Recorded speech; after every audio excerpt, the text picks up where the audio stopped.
Welcome in, everybody, to the Rant. I am Pugs Moran. We do this every day, Monday through Friday, sometime in the afternoon. Usually it's around 2. I know I say that usually it's around noon, but let's be honest. Usually it's been around 2 lately, and I think it's probably going to continue, at least for the foreseeable future, to be stretched out a little bit later into the day. Couple of reasons for this. Most preeminently, we shall say, is that we're going to be debuting a new show every night here on RadioMisfits.com. That's right. Diddy or Didn't He? A Diddy trial. Nightly recap. Why not? Why not call it a recap? It's going to be me. It's going to be, it's always going to be me, but it's going to be me and like different guests, different expert guests. We're going to break down the testimony and the do's and the don'ts that come out of the trial. Now, the trial in New York City federal court is not going to be televised, so I spend my mornings just following blog updates of people who are in the courtroom who are just transcribing everything. It's already been fantastic, and we'll have all of that tonight. Here's what you got to do. We're not sure. We're trying to figure out how we're going to do this. We're going to record it. I think we're going to record it around 7 o'clock, and then maybe it'll post around 8:30 or so. It's not going to be a big, giant, heaping helping of a show. Not going to take 2 hours out of your life. It's every day. We're just going to go for as long as it's relevant. Today we're just going to recap everything that's happening, everything that we expect to happen. So this is the news that we're waiting to see. This will obviously change tonight's episode 1 of Did He Do It? Or Did He or Didn't He? We were going to go with Did He Do It, but I think that was taken. Did he or didn't he? The big thing that we're waiting to find out right now is, will Cassie testify today? They sat the jury. Will Cassie testify? All right, ... Cassie's, of course, his girlfriend, who we all saw in the video getting ragdoll in the hotel of the Intercontinental. She's going to be a big one and right out of the box. So let's see how that goes. We'll have everything for you. We'll have a little bit for you coming up here in the Rant when we do the rundown on all the hot topics and all that good stuff. And then after that, we'll do the recording, and then we'll post the show tonight. So it's going to be fun. Tonight's guest, Headcrack. That's right, urban radio legend, the iconic Headcrack. Will you see him? Is he still on Dish Nation? Is that what it's called? I don't know. He's recording something till 7 o'clock tonight, and then he's going to join me when we start. Headcrack, urban radio icon. Let's just call him that. Let's call him that. He's my good old friend. And quite frankly, he's really up on all this stuff. So when I start saying my stupid middle-aged white guy stuff, he's one of my friends. He's going to be totally comfortable putting me in my place. We'll see where that goes. That's tonight. Me and Headcrack. Did he or didn't he? Episode 1 of our nightly RadioMisfits.com recap of the P. Diddy trial. Sean Combs, Puff Daddy, or love. That's my favorite thing that I learned about him. Did you know just before all this shit went down, he changed his name again? Remember how he was always changing his name? Like back between like 98 and 2005, dude had like 10 names. You know what his latest one is? His latest one is, while he's under federal indictment for the most horrific litany of crimes, kidnapping, sex trafficking, arson, all kinds of crazy shit, he changed his name to Love. Just call him Love. All right. So we'll have more on that. How was your weekend, everybody? Did you have a nice Mother's Day? I learned something groundbreaking in my mind last night that I didn't know, which I was talking to my mom. My mom, happy Mother's Day. My mom's better than your mom. Just throwing it out there. I'm sure your mom's great. Doesn't mean that your mom sucks. As a matter of fact, your mom might be a Hall of Fame mom. I'm just saying, my mom's first ballot. That's all.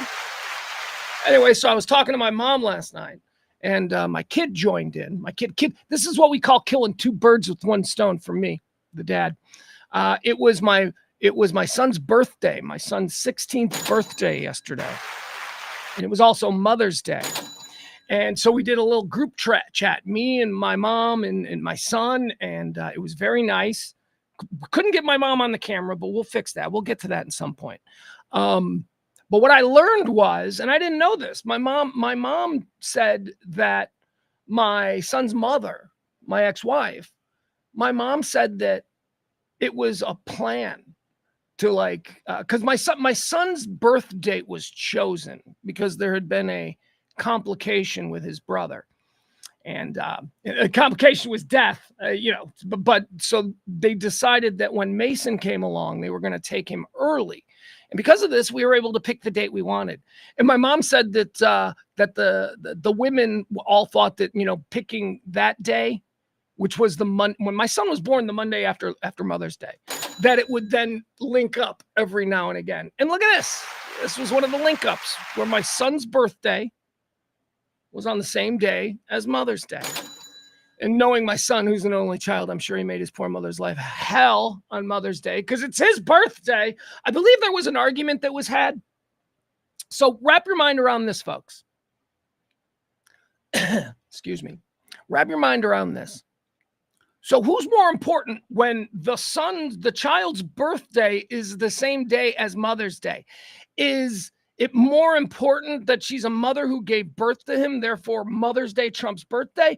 Or is the only reason she's a mother is because he was born, in which case his birthday trumps that? It was the debate we had. I thought he ought to shut up that it's Mother's Day and that, he just has to lump it. But I don't know. He's a 16-year-old only child. April's in the chat room. April says he is not on Pugs and Company at all, though. Oh, what are we talking about here? What's happening? All right. April says you are live on Radio Misfits, but not Pugs and Company. Yeah, that explains. I spent all morning trying to schedule a show today, and Restream would not let me schedule a show. So I have no idea what's going on. This is just going to be a thing for today, and I'm not going to worry about it. Every one of the Pugs channels is in the chat, but not watching. I have no idea what's happening. No idea. This has been going on. All right. See, and now I got people texting me. Chat is saying you are live on Radio Misfits, but not on your channel. Well, I don't know what to do about that. I don't know what to do. Go to Radio Misfits. I don't know what to do about that.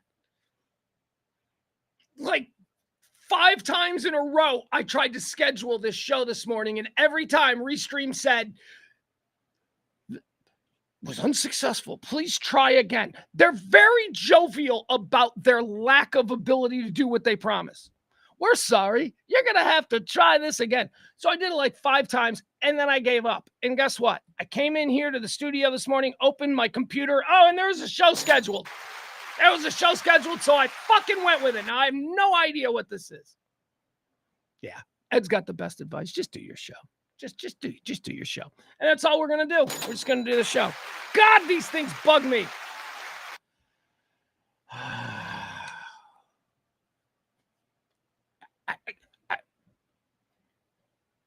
Why don't you do the damn show on YouTube? Seriously. Just do it on YouTube. Just only on YouTube. I don't understand any of this. God damn it. Oh, well, what are you going to do? Anyway, you guys have a good weekend? Other than, having to be a guys on your best behavior because it's Mother's Day and all that kind of stuff. There were a lot of funny Mother's Day memes. I say it wrong. I'm old. What do you want from me? There was a lot of funny ones. Like The Onion. The Onion was really funny. I don't know if you follow The Onion on socials, but they had a whole bunch of really funny Mother's Day stuff. One of them was something like Father Bragg's Mother's Day in the books by 9:20 a.m. Just that was funny. Like, because that's really it. And there's a picture of a mom getting breakfast in bed and a hug by a kid. And then that's it. That's pretty much it. It's over. Breakfast in bed, Mom. There was another very vulgar Onion one that just had a mom sitting in bed. And she has like a tray of food in front of her because I guess breakfast in bed is like the default thing you do when you got little kids. So the Onion one was, I'm not going to do it. It was a sex joke. It was mom receives mother in bed after dad goes down on her. It was funny. It was funny. It was just a picture of mom, and it's like, yeah, probably. It's a good, healthy marriage. All right. Other than that, I got nothing. You know what I did this weekend? I fell into a true crime hole.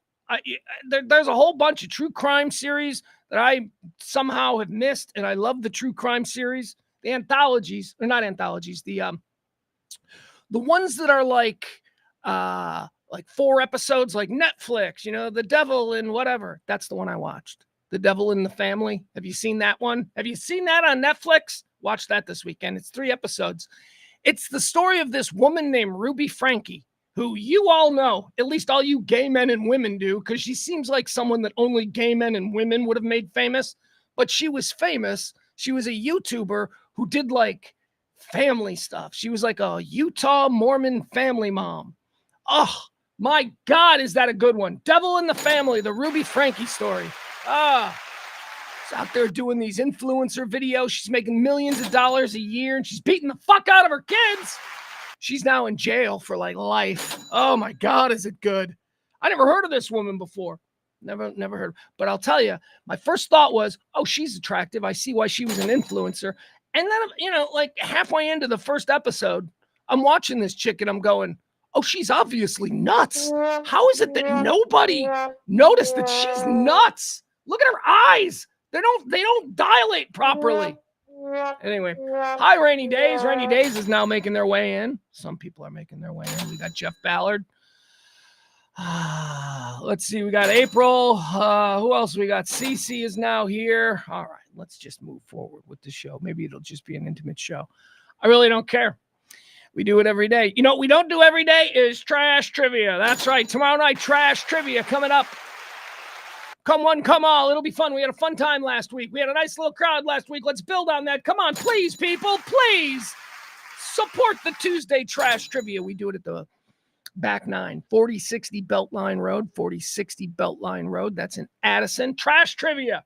Me out there making up I haven't done trivia yet this week. I've been so preoccupied with the whole did he or didn't he show that I fell behind on my trivia. So now I gotta do trivia tonight. I gotta do 2 more shows. I gotta do trivia. We'll be fine. You know what it is? It's not ditch digging. It's not you people who actually work for a living. You hear shit like that and you're like, fuck that guy. And you wouldn't be wrong, because that's some bullshit for me to be complaining about. If I wasn't so naturally sedentary, is that the word? Sedentary? Or is it sedentary? It's sedentary, right? If I wasn't naturally lazy, the prospect of having 5 things I need to accomplish today wouldn't seem so daunting. You people probably do 15 before noon. You're better than me. I'm just going to say it. You're better than me. All right, let's get started. Welcome in to the Rant. I am Pugs Moran. We do this every day, Monday through Friday, roundabout, sometimes noon. More often than not lately, it's going to be later in the afternoon, 2-ish this time. But anyway, it's current events, hot topics, that kind of stuff. I perform the show for you as a stream of consciousness. It's just me talking about the world. And we have a chat room. So I encourage you to come and mix it up in the chat room. Although we got to stop the bullshit. We got to stop the bullshit. I went back and I watched some shit. Adam, fuck. What is Adam Reyna doing? We get a new person that pops into the chat room and Adam Reyna is like, fuck you, blah, blah. It's not your chat room, Adam. Seriously, that's the kind of shit that'll get you banned. Don't do that. I love you. Don't make me do that. This chat room is not for you fuckers fighting. Unless, of course, it's Byron. Byron and Adam, they've been fighting since day one, and there's really nothing we can do about it. So we just kind of allow that to happen. But nobody else fights in the chat room. What the fuck, man? We're supposed to be the normal people who don't do this. You got to get out of the chat room if you're fighting. That's what I say. All right. What do you say we get started? Four quarters. I tell you this every day. The show will break down into 4 quarters. First one, history of the day. We call it antecedently on this day, but it's really just me cherry picking a couple of things that happened on this day. And let me tell you, this is a loser day. This is a loser day for interesting things to talk about. But you know what it's not? Quarter 2, birthdays. Oh my God, do we got birthdays? Celebrities, historical figures, whatever. Here's what we do in quarter 2. We tell you who's having a birthday.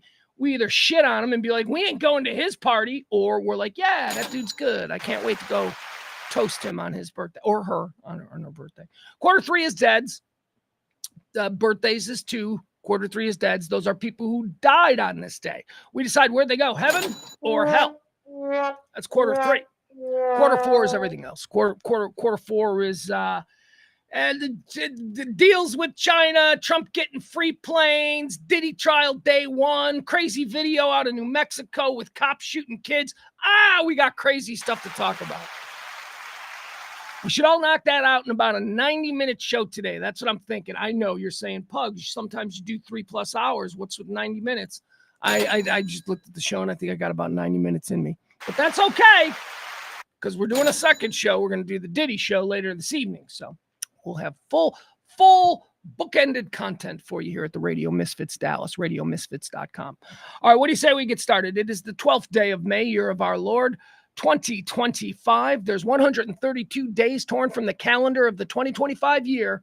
That means there's 233 remaining. 233. All right, let's get started now. It is antecedently on this day. This is, what do we call this? Quarter one, right? Segment one, antecedently on this day. Events that have helped shape our understanding of this day. And it's a shitty day, man. Let me tell you. On this day in 1846, the Donner Party. The Donner Party. Those are the people that ate each other in Colorado.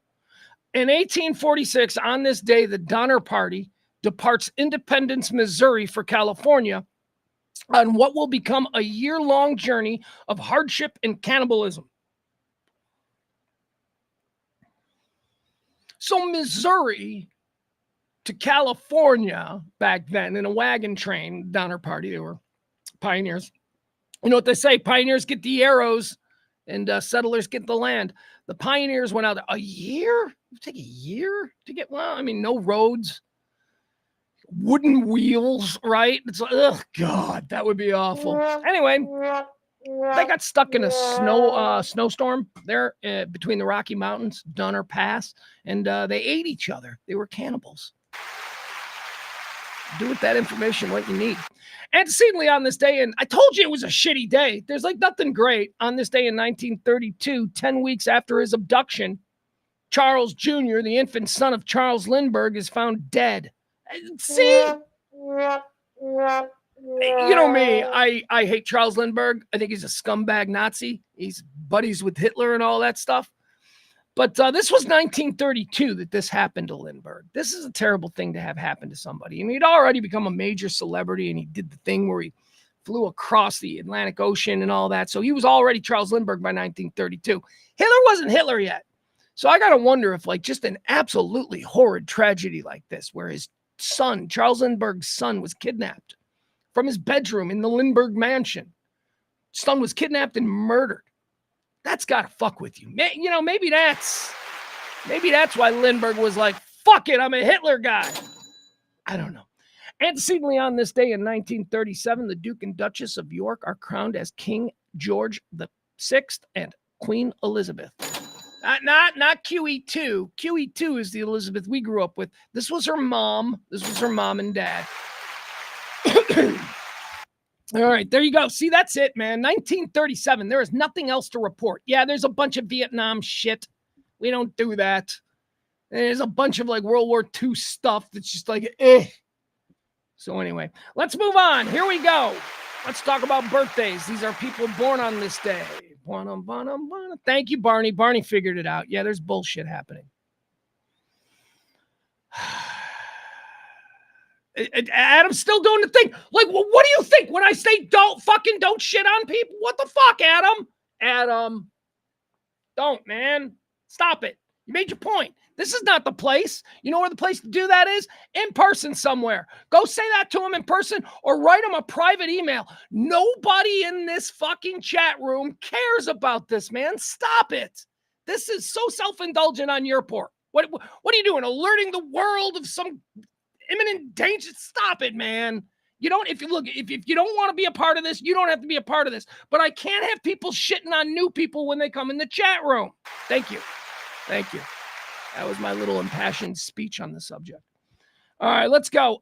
Births. Here we go. Here's a good one. I'd go to her party. Florence Nightingale, born on this day in 1820. You know, she invented nursing.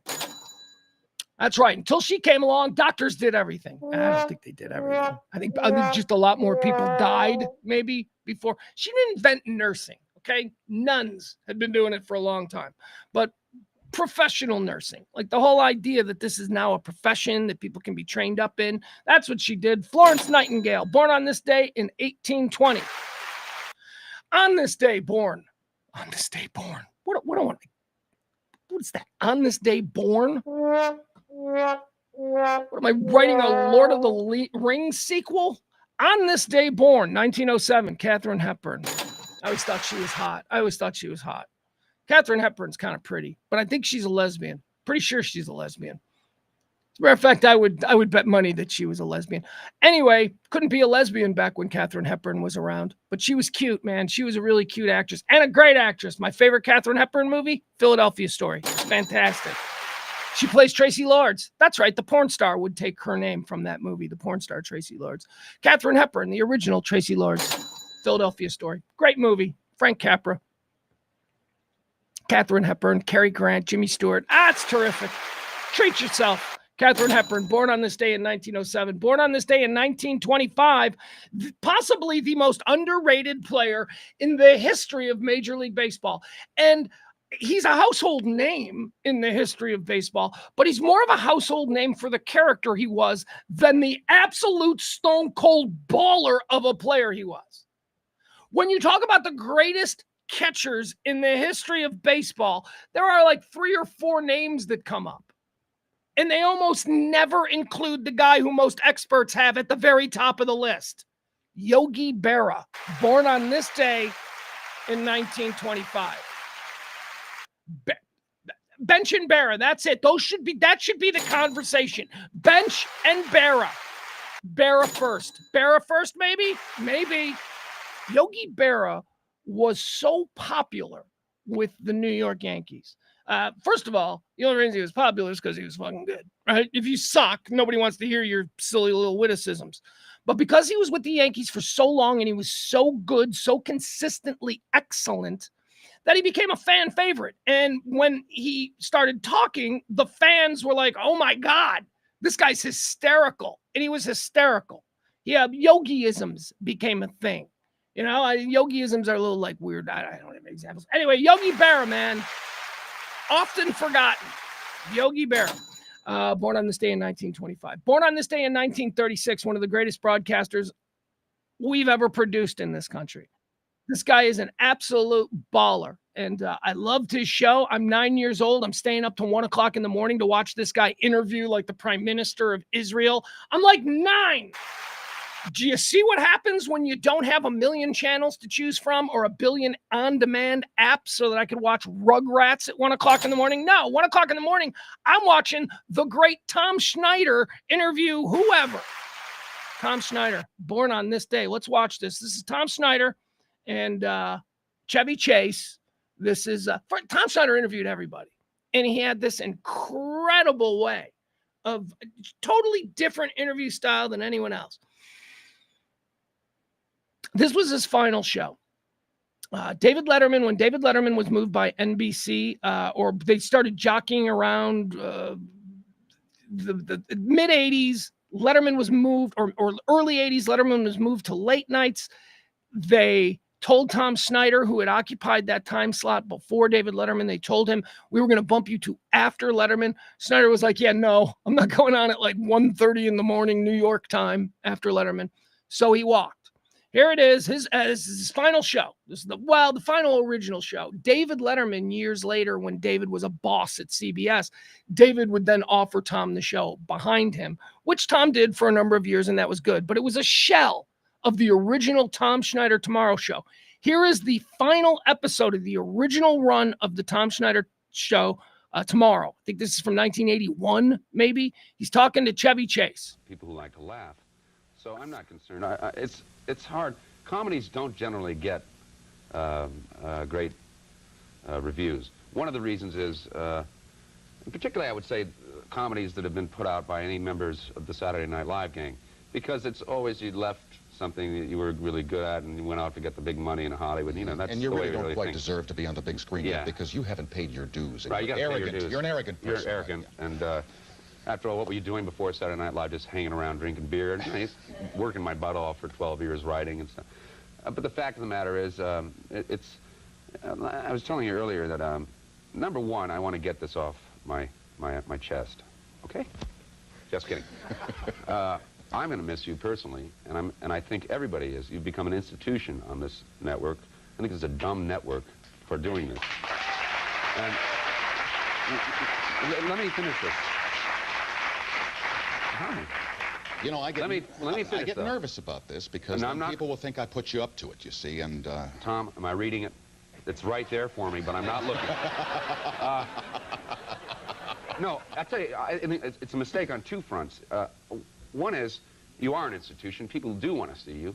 And the idea of putting you back to 2:30 in the morning is the most obnoxious thought.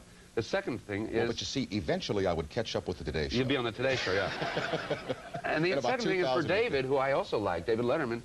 It was great to give him a 9 o'clock show. That's kind of show you one 9 a.m. show for David Letterman. Made a lot of sense. Now they're putting him in a slot that's wrong for him. It's just completely... It's like NBC. Isn't that interesting? Chevy Chase, before David Letterman ever appeared in late night, Chevy Chase announcing that that's not right for David Letterman. David Letterman should not be a late night host. That's what he just predicted there for the Letterman show. It's just completely, it's like NBC. Look out, PBS, we're coming after you. You know, what are they looking for, ratings? I mean, what? You know, they're really getting close. Now, I want to see it. I want to hear Our Pride is Broke. All right, we don't need to listen to any more of that, but he would go on to basically trash Rex Reed, who was a regular guest on the Tomorrow Show. He said the only good thing about your show being canceled is that Rex Reed doesn't have a platform anymore. All right. And then he slammed Rex Reed because Rex Reed reviewed the Blues Brothers poorly. And Chevy Chase actually went on and said some really nice things about he said some stuff about my friends John and Danny, which is weird because we're told now in 2025 that they hated each other. Yet here we have an example of Chevy Chase sticking up for John Belushi and Dan Aykroyd after Rex Reed gave him a shitty review. All right, moving on. That's Tom Schneider, born on this day in 1936, born on this day in 1937. I don't know. Is he the greatest stand-up comedian of all time? He certainly is in the conversation. George Carlin. I don't know. What can I say about George Carlin? I haven't introduced him to my son yet. We're watching a whole bunch of other stand-up comedians. George Carlin, Richard Pryor, and Bill Hicks, the big three. I want to make sure my son is old enough to really grasp how incredible George Carlin was, and Bill Hicks and Richard Pryor. So happy birthday, George Carlin, born on this day in 1937. Born on this day in 1948, Steve Winwood. Steve Winwood was like a 15-year-old, and he was in the Spencer Davis group. You know the Spencer Davis group? Here. Well, I'll give you some. No, I don't want to do that. I don't want to get in trouble. Anyway, Steve Winwood was in the Spencer Davis group, and then like 30 years later, when he was like still super young, but we all thought he's got to be old, and then we all learned he was 15 when he first broke on the scene. Steve Winwood, big massive hits in the late 80s, right? Steve Winwood, he's fine. I put on a Steve Winwood album. I'd be okay with it. I'd be fine. Background. Born on this day in 1948, Steve Winwood. Born on this day in 1950, Billy Squier. Sat next to Billy Squier on a bar stool once, and he is tiny. Just so tiny. I've seen a lot of tiny rock stars. Billy Squier, he's one of the tiniest rock stars. Born on this day in 1950. Born on this day in 1962, Emilio Estevez. Charlie Sheen's brother, Martin Sheen's kid. He's the one who goes by the traditional name, Emilio Estevez. Very good. Not a Nepo baby. Well, is he? Yeah, he is. Because ultimately, people found out that he was Martin Sheen's kid, right? And they'd be like, but his name is Emilio Estevez. I don't know. Nepo baby! 1966, Stephen Baldwin. Here's an interesting one. Is he a Nepo baby? If three brothers that are all relatively the same age, I know that there's probably 10, 15-year age difference between Daniel and Billy, or Stephen, I guess, would be the youngest. But is that nepotism when like a bunch of brothers break all at the same time? I don't know. Let's say yes. Stephen Baldwin, born on this day in 1966. Born on this day in 1968, Tony Hawk. He's the skateboarder we decided to make famous. Even among people who don't know what skateboarding is, have never seen a skateboard, they know that Tony Hawk is the skateboard guy. Born on this day in 1968. Born on this day in 1969. Happy birthday to Kim Tootie Fields. She got big hoots. Remember that? You guys remember that? when all of a sudden Tootie got like huge hoops, and we're all like, hey, Tootie's got big breasts this season. What happened?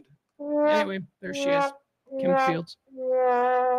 All right, born on this day in 1969, Kim Tootie Fields. Born on this day in 1970. Here's an interesting. Oh, let's do this, ladies and gentlemen. Kiss, Marry, Kick. Whoop, whoop.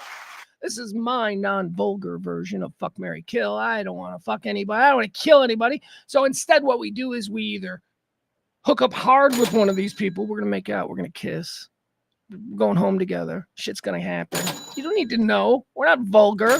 That's what kiss is. One of these chicks we're going to hook up with. Kiss. One of them we're going to marry. And then the other one we're just going to kick. We're going to kick them to the curb. Kiss, marry, kick. We don't want you around. You don't have to die. We're not going to murder you. You got to go. All right, here we go. Kiss, marry, kick. Let's do these. Born on this day in 1970, our first contestant, Samantha Mathis. Samantha Mathis. Who's she? She was like a Gen X actress for like a cup of coffee back at, I don't know, 88 through like whenever. Let's get a look at her. She was very, actually, these are pictures of her now. All right, there you go. That's her now. That's Samantha Mathis now, but let's show her back when we might remember. There you go. There's some prime Samantha Mathis. She was in Pump Up the Volume. Remember that movie? Pump Up the Volume with Christian Slater. She was like the hot chick. There she is. All right. That, okay. She's an attractive, aging woman. We should all be so lucky. But again, the game of Kiss, Marry, Kick, it focuses on their prime and what you think their prime is. So there, we'll just stop there. Teen ingenue Gen X princess. Samantha Math. Are there better pictures? Come on, let's see. There's got to be better pictures, right?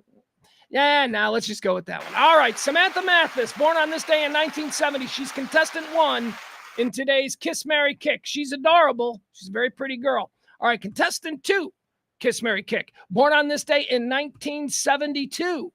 1972. And again, we're just talking about, hold on. I'll make sure I get this right. Born on this day in 1972, our second contestant in Kiss, Marry, Kick from Better Call Saul, Kim Wexler. It's Rhea Seehorn, actress Rhea Seehorn, who, if Breaking Bad is any indication, we will never hear from her again. Whatever happened to the wife in Breaking Bad? She was like great. She was like a tremendous act. She's nominated every year. And then guess what? Does she get the Edie Falco treatment? No. We never hear from Breaking Bad wife again. So I worry about the fate of Kim Wexler, a.k.a. Rhea Seehorn from Better Call Saul. She was amazing. She was like, for everything cool about Saul, there was something cool about Kim. And I don't think she's ever going to get another job. Anyway, there she is. She is the lovely Rhea Seehorn, our second contestant, along with Samantha Mathis. Ooh, yeah, we'll linger on that one. She looks pretty great. She looks pretty great. Rhea Seehorn is our second contestant, born on this day in 1972. We're playing Kiss, Marry, Kick. We've seen Samantha Mathis, born on this day in 1970. We've seen Rhea Seehorn from Better Call Saul, born on this day in 1972. Let's blow this whole thing up, with an undeniable, world-class, timeless smoke show. Ladies and gentlemen, happy birthday, Malin Ackerman. Woo! All right, now. One of these ladies we're going to have to kiss. One of these we're going to make out with. We're going to make out with them so hard. We're going to go home. It's going to be a night to remember. And then one of them we're going to marry. We're going to be happy. We're going to have kids. We're gonna raise a dog together, all right. And then the other one we're just gonna kick to the curb. We can't have anything to do with her anymore. Look at that, Malin Ackerman. Maybe you know her as Bobby Axe's wife. Bobby Axe's wife from Billions. What else was she in? She's in a bunch of stuff, man.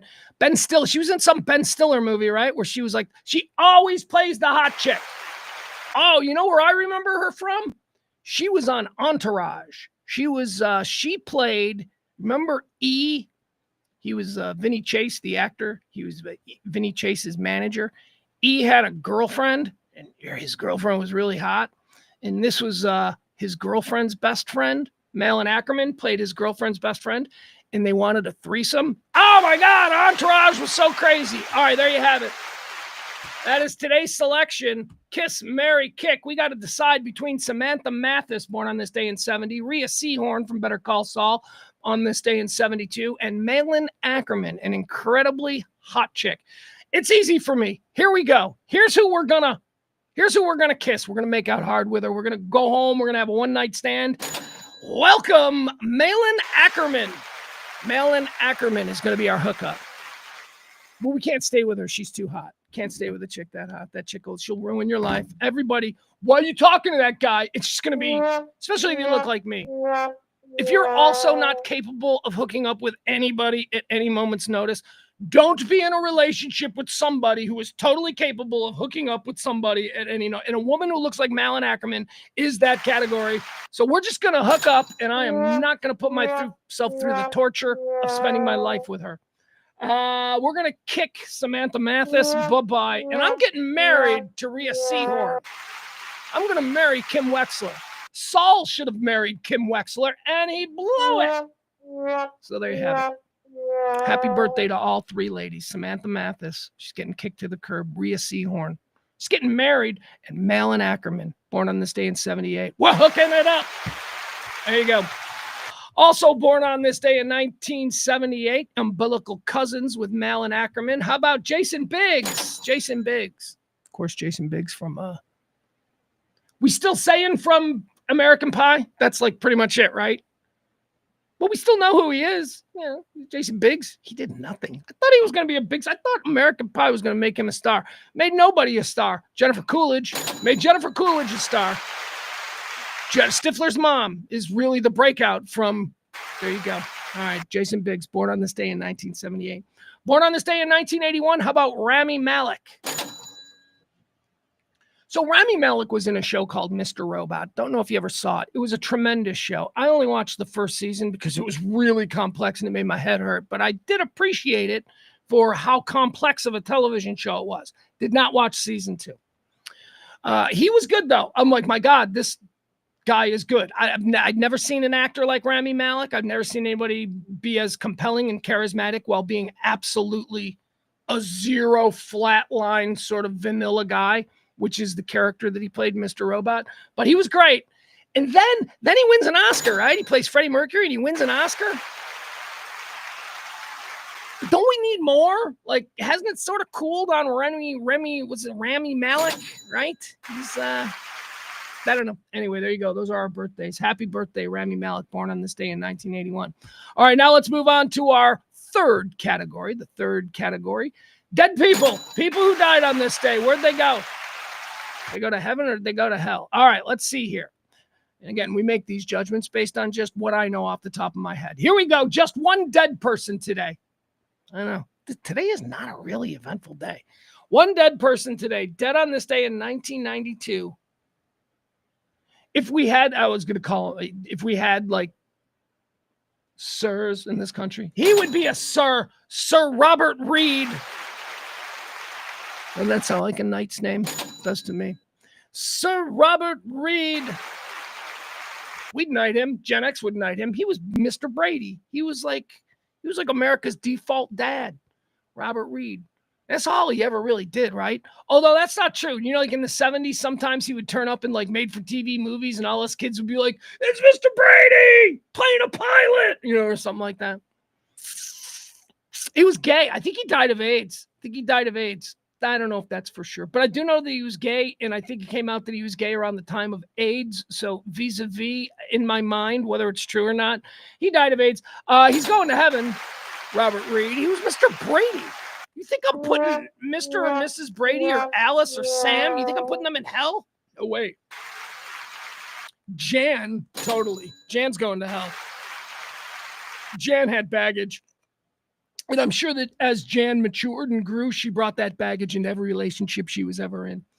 All right, that's going to do it. Those are the first 3 quarters of today's show. I do want to remind you one more time. Later tonight, we will be airing the first episode of Diddy or Didn't He? That is, of course, a daily breakdown of the Sean P. Diddy Combs trial that is happening today, right now, at this very moment. I'm doing the show, and I'm also distracted because on the monitor, I'm trying to keep tabs on what's happening. I'm trying to figure out if Cassie's taking the stand or not. Let's go.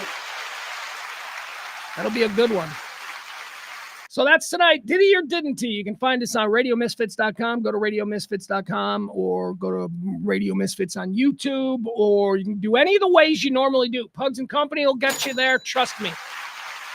Diddy or didn't he? Every night we're going to be recording something. We'll be breaking down the latest in the Sean Diddy Combs case. All right, that's all we need to do, right? I guess we got all those things out of the way.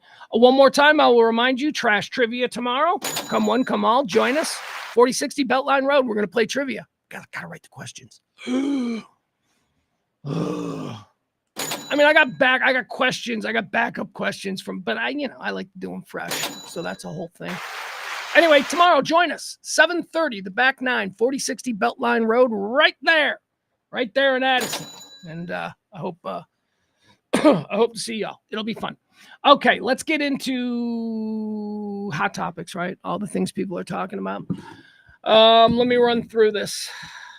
Chat room, here's something that somebody suggested once. Chat room, go ahead. If you guys got a topic you want to hear me opine on, just throw it out there. And I'll give you my best 30 seconds off the top of my head on absolutely any topic you suggest. But before we do that, we'll talk about a couple of things. All right, first and foremost, we got some very good news. Big pharma deal went down. The Trump administration, they're claiming it. And you know what? You know me, I don't like that guy. I think that guy seems like a con man. I don't go for any of the politics stuff, but just looking at him, I'm like, yeah, I ain't buying anything from that dude. But this is good. All right, all you MAGA haters, all you broken far lefters, this deal, this pharmaceutical deal where, well, the promise is that prices for pharmaceuticals could drop anywhere from 30 to 80%, which just, I mean, look, you can't, I saw people go, oh, he's desperate. He's trying to win people back over. Good. That's what the fucking president should do. He should be trying to win us over. He shouldn't just be wildcatting out there doing whatever the hell he thinks he wants to do. He should be doing things like lowering the price of prescription medication between 30 and 80%. I'm not on any prescriptions. Maybe I should be. So I won't know if this is a real thing or just something they announced, because they have a tendency to do that. They announce things and then, nothing happens. But they get all the glory for announcing it. And then, so we'll see. But don't be shitting on this deal, man. If we are on the verge of getting real movement in the insane pricing that the pharmaceutical industry does, they prey on us. We're all sick. We've all been fucking chugging decades worth of Cheese Whiz, and we're all fucking sick. And we all need pills now to even out the amount of Cheese Whiz to white blood cells or whatever the fuck. I don't even know. But we need pills for that shit. And they're holding the pills ransom. They're holding the pills hostage. So this is good, okay? So even you Trump haters, just be like, okay, this is good. So it'd be fucking good if Biden did it. Be honest. You'd be like, yay, this is good. Something for us. All right. Here's another thing. Another thing that's good. Stock market is booming. Stock market is booming. Why? China deal. I have real thoughts on the China deal, but it doesn't matter. Again, what did I say a couple of weeks ago about all of these tariffs? We got to wait till June. Just let's wait till the first week of June before we decide if this thing is the clusterfuck that they're telling it is on day one and day two. So right now we got a stock market that's above 42,000. We were down like 37 a couple of weeks ago, and we're all clutching our pearls and going, it's over, it's over. We're back up over 1,000 now, or back up over 42,000. We were, 1,000 today? Did it close yet? Hold on, let's see where it's at. It was at 1,000 all day today, or up 1,000 points all day today. Let me see where we are now. Yeah, we're up 1,087 points, all right? The market is Cumin at 42,337. That's fucking insane. So, okay. So there you go. So we got pharmaceutical prices coming down, right? That's good. Got a deal, although the specifics we're not sure, because again, it's a 90-day pause. It's one of these. It's nothing permanent, but it doesn't matter. Deal with China, supercharge the stock market. Again, I don't think the stock market is a barometer of anything other than how rich the super rich stay. But still, all good indicators, right? Stocks, China, pharma. We got our last hostage back today. Hey, That's right. Eden Alexander, who had been held hostage there by Hamas in Gaza since that horrible October 7th day. Eden Alexander has been handed off to the Red Cross. There are no more known Americans living. Eden Alexander has been released by Hamas to the Red Cross. That is done. And again, he is the last living American. Again, very good. All good. Let's run them down. Pharma, good. China deal, good. Stocks, good. U.S. hostage, Eden Alexander, good. Trump takes a free plane from Qatar. Fuck. Oh, Jesus. Oh, Jesus, man. Holy fuck this fucking guy. This is it. This is my fucking problem with this fucking lunatic. All of these things are like, yeah, all right, he's coming around. He's coming around. Then he takes a fucking Trojan plane from sworn enemies of the United States. I don't even want to talk about this issue. You fucking people know it's right. You brain dead Kool-Aid drinkers, you know it's right. You know it's wrong. But you're just making all these I saw a tweet. Here's a tweet I saw. Hey, we're getting a plane for free. Hey, he's the best businessman ever. Hey, we're getting a free plane. You fucking moron. We can afford our own planes to protect and fly our own fucking leaders around, okay? We don't need this weird little...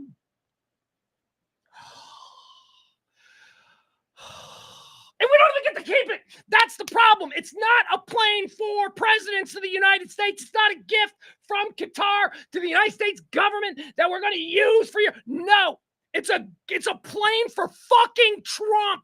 It's a plane for Trump that when he's no longer president, it will then no longer be a part of the United States Defense Department. It will revert to the Trump Library Corporation, which is not a government institution wholly owned by the Trump companies. That's what the Library Commission is. Those are private money-making ventures. And now they got a free fucking plane from Qatar. It's loaded with bugs. There's probably a thing in there that's just going to make it blow up. Just fucking middle of the sky. The president's like, don't I have a great plane? And then some dude in the middle of the desert in a tent's going to hit a button and our president's going to be fucking dead because he's a fucking idiot. Once again, let's recap Washington. Pharma, fucking great, man. Well done, President Trump. Well done. Stocks, looking good today, man. This is all good stuff. All right. The market is settling. We're not panicking anymore. All good. China, made a deal with China. Well, see the stocks. That's why that's happening. All good.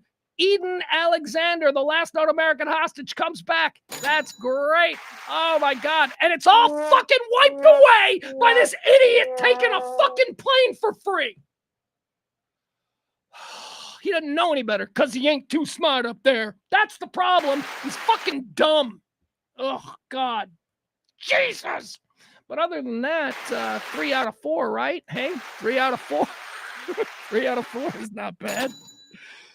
All right, there you go. There's my even-handed assessment of the last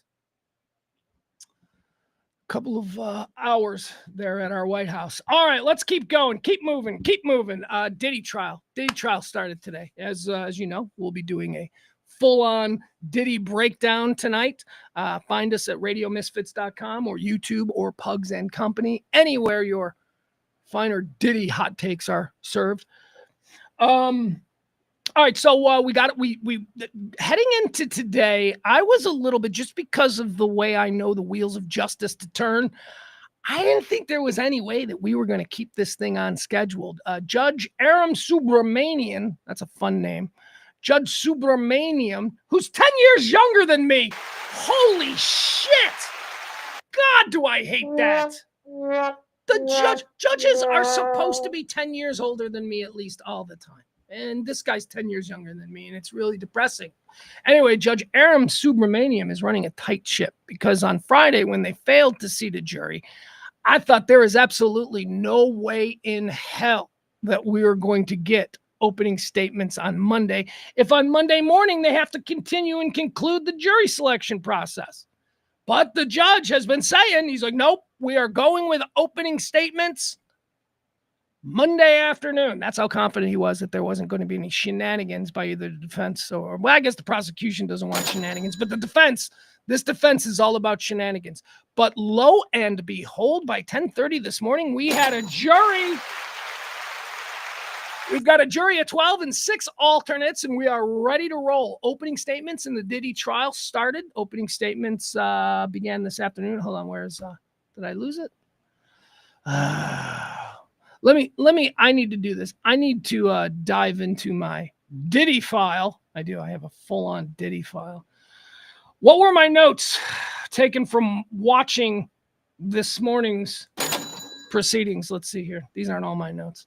And by the way, after this show, I'm going to have to really dig in again and see if I really hope that Cassie testified. All right. So what do we got? We have first witness that was called today is the LA police officer who was working as a security guard at the Hotel Intercontinental, right? His name is, where do I have his name? It's something funny. I'll have it later. Trust me. When we do the big show, I'll have it for you. Anyway, he was working at the Hotel Intercontinental on the night of the video. You know, the video where Diddy is ragdolling Cassie in the hallway. He was the cop, got a call, a woman in distress on the 6th floor. He went up. He testified that it's everything that he saw. And it's, by the way, it's all the stuff we saw in the video. We've seen the video. And then he pointed to Diddy and he said that, yeah, that's the dude. He was there. That's him. He was there. Now, why is this important? It's important because lawyers in cases like these, they got to establish 3 things, okay? What the prosecution is trying to establish. I know we see the video, but videos sometimes, not all you need.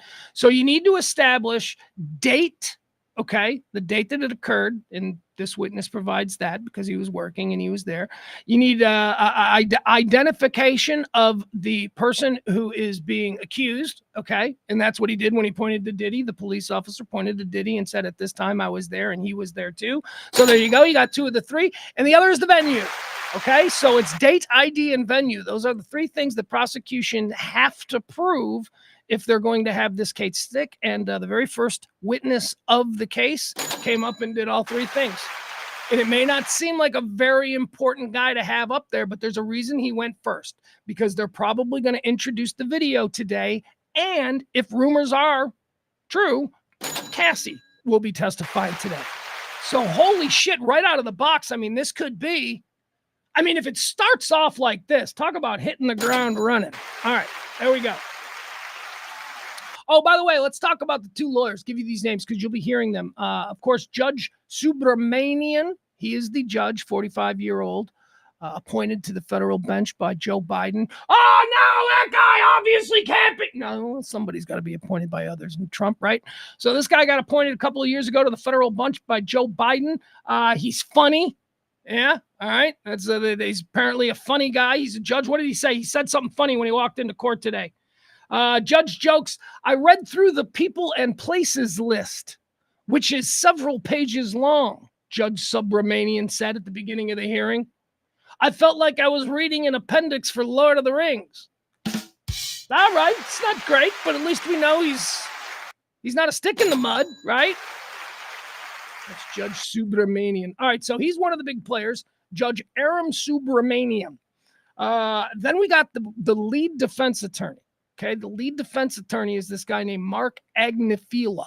Okay, Mark Agnifilo. He's a big New York criminal defense attorney. Got a lot of mob clients. Done some hip hop guys. His second is do I have the name right? What is it? Taleb Garagos? I don't know if I have that name right. It is Tenny. That's it. Tenny Garagos. Tenny Garagos is Mark Agnefilo's second in the defense team for Sean Combs. She's Mark Garagos' daughter. That's why Mark Garagos has been making news the last couple of days, running around shooting his mouth off, and the judge had to go, hey, you're not actually on the defense team. Your daughter is, but you aren't, so shut up. So there you go. That's the defense, Mark and Tenny. And then you've got the prosecution, which is a crap ton of chicks. It's all chicks. It's all a bunch of chicks there. The whole prosecution team is a bunch of chicks, which I don't know if it's by design. It is a man beating up a woman case, so that's interesting. But it's led by Emily Johnson. Emily Johnson is the name that we're going to be hearing as the lead prosecutor in this, although there are a couple of seconds. The woman that was cross-examining the LAPD officer who was working as security was not Emily Johnson.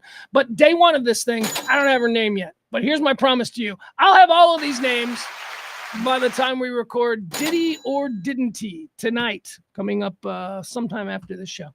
All right, let's see. There's the Diddy trial stuff. What else do we have? Never mind. There was just a breaking news. It was not about the Diddy thing. Let's see. Let's watch this, man. So this happened. Did you guys see this? This started going around virally on Friday, and I saw it on Friday. It was the show had ended. I was like, oh, what's this about? Check this out. This is out of New Mexico. These are, oh, nope, that's not it. Okay, here we go. All right. So this is out of New Mexico. These are two little kids. I mean, forgive me, but, New Mexico, probably two little white trash kids, little hillbilly kids, little whatever. And of course, in that environment, there's guns everywhere because we live in America where the poor are as well armed as the wealthy. So these two little hillbilly kids there, these two little desert, trash kids, that's what we'll call them, desert trash, because it's Albuquerque. They don't know any better. They didn't ask for this life. They were just born. So now they're here. They're out there playing. They got a gun. These kids have a handgun. Did you see this video? It's going around on Friday. The cops show up. The cops are like, hey, there's two little kids and they're playing with a handgun and they won't put the damn handgun down. So the cops show up. The cops surround them. Watch this video. By the way, this video is being provided to us by a drone. There's a little drone flying around over these kids so that the cops can get a good look at what they're dealing with. Now, this is an incredibly frightening situation because these children do not know what the fuck is going on. These are just dumb kids. They got a gun. If one of these kids raises that gun and points it at a cop, that cop has to kill that kid. And nobody wants that. Nobody wants that. So let's see how this plays out. Just go ahead and drop that. Put it down, babe. Go ahead and put it down for me, okay? You're not in trouble, but you have to drop that and come talk to us, all right? See if there's a magazine inside the magazine well. Can I just say, just right out of the box, that these are bad kids? They're fucking bad kids, man. I mean, even if a kid ignores his mother with something like this, like, what are these kids, 6, 7? I don't know. We'll find the story. We'll get their ages. But I'm like thinking of my kid at this age. My kid at this age, if the cops show up, my kid's like crying. He's like, I didn't know what I was doing. These kids are like little gangsters. They like don't even give a fuck. They got drones flying around. They got cops talking to them through bullhorns. Mom is screaming from the wings. Put it down, baby. They're playing with the gun back and forth. The one in the blue is trying to take it from the one in the orange. Put it down, baby. Just drop it, buddy. Put it down, babe. You're okay. All right, so now the kid with the blues got the gun, but he ain't putting it down either. He's like hiding it behind his back. God, kids, come on, man. Nobody wants to shoot a kid. Put it down. And now the kid in the We want to blue put and all green these has away, a but we firearm. need you to put it down, baby. Please help me now. Yeah, we'll show you how. I know. Can you put it down for me? Just put it down. You're not going to be in trouble, okay? Just put it on the ground. Come on, Sean. I really don't want to fucking 40 a kid right now. You don't want to have Did you hear the cop? Because I really don't want to fucking fire on a kid right now. Nobody wants that. But look at this kid. Look at how he's holding it. That kid raises that and points it in the direction of a police officer. There is no other choice. That's America in 2025. There's no other choice for other cops on the scene to riddle this little kid with bullets if this kid decides he's going to point that at a cop. for you, and we want to help you, okay? Aim it and fire. Look at that. Look at that move. 48. Put it down, baby. If this kid was 19, he'd be shot if he made that move. Right there. Boom. Sniper would have taken him out. Aim it and fire. Right there. It'd be- Boom. Put it down, baby. 40 going out. 40, 40, 40. Drop it! Drop it! Drop it, Sean! Load another one. Load another one. Drop it now, you're gonna get hit. Drop it! But I gotta tell you, I watch enough body cam footage and body cam videos on YouTube. I love them. I'm addicted to them. I love them. Who are we kidding with this taser bullshit? These tasers don't work. These tasers irritate people. These tasers make fucking violent, out of control people even angrier and more out of control. These are little kids. I mean, look, I know sometimes somebody gets hit with a taser, maybe it connects well and that person drops. But I'd say a good 5 out of 10 times, every time somebody is hit with a taser, they walk through that motherfucking first taser like nothing. Just like, really? I mean, we've seen people just yank them out. Like, really? Tasers are bullshit, man. Especially you get some like 300-pound methed up fucking biker. That dude is not going down with a taser. You got to beat him with a club. That's the only way. 1960s style, hippie style. You beat him with a club. It's the only way. All right, let's see here. So these kids have now been fired on. Let's watch this again. Fired on with tasers. 40, 40, 40. Drop it! Drop it! So did they just miss? Did they completely miss with that first taser shot? Did it hit the, I don't know, it looks like an air conditioner, right? It looks like they're hiding around an air conditioner. Let's see this. Did they just completely miss? 48. Put it down, baby. 40 going out. 40, 40, 40. Yeah, it went right into the ground. It went into the ground and it bounced up. And I think that's, I don't know, it's either it or a cigarette they were smoking. I don't know. These kids are probably up by the, playing with a gun, hanging out. But hey, you want to meet up by the air conditioner, smoke a cigarette, play with a gun? Drop it! Drop it! See, right there, right there. That kid should be dead. I mean, that's a horrible thing to say. The police, the level of restraint that these cops are showing. Watch this again. This kid raises the gun. He is in firing position. 40, 40, 40. Drop it! Right there. Right there. Oh my God. This mother is so blessed. God. Drop it!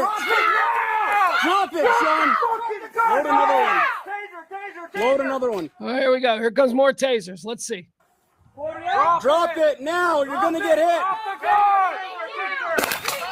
Drop it! You dropped the gun! Taser, taser, taser! Put your hands up! Put your hands up! Pull them up! Drop it! Hands up!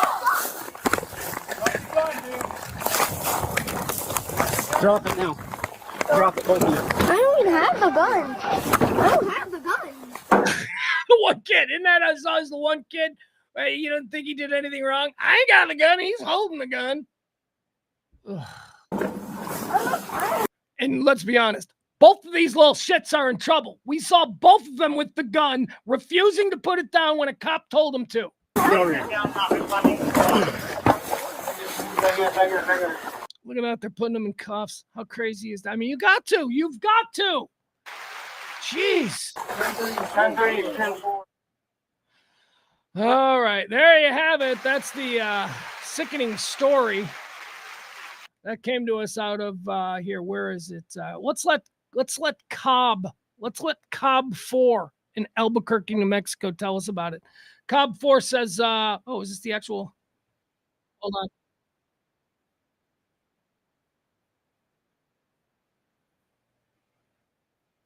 All right, here we go. Let's learn from Cobb. We saw the raw video. Now let's see how they handled it locally. Let's go.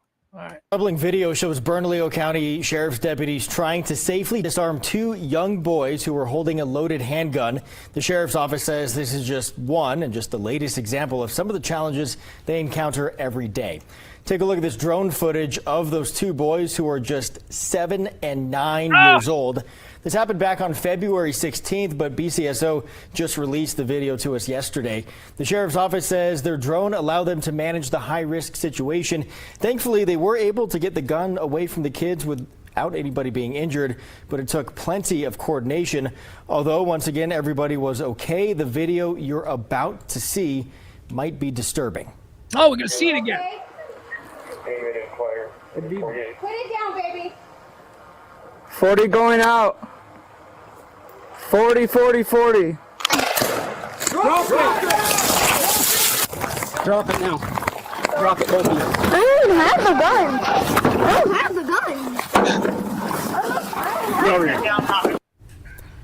And again, the sheriff's office says the two boys are okay. They are now getting therapy, family services, and juvenile probation. Their parents are also getting reportedly therapy and legal representation. PCSO leaders say this only highlights the work of their behavior. All right, very good. There you have it.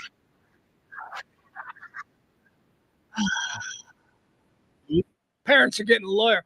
Parents should get a lawyer. That the county should bring serious charges over whoever is the registered owner of that gun. Whoever it is, dad, mom, grandpa, I don't give a shit. Whoever is the registered owner of that gun needs to be in handcuffs and needs to be facing federal gun charges. That is not, look, man, I got a lot of friends who love their guns. Some of my best friends are gun fetishists. It's weird. Gun pervs, bullet pervs, whatever you want to call them. They're my friends, so I overlook it. Anyway, my point is this. You motherfuckers always brag about responsible gun ownership. None of y'all are responsible gun owners. None of y'all. I swear to God. I have seen friends with guns just walk into their place and throw their gun across the table. That's dead.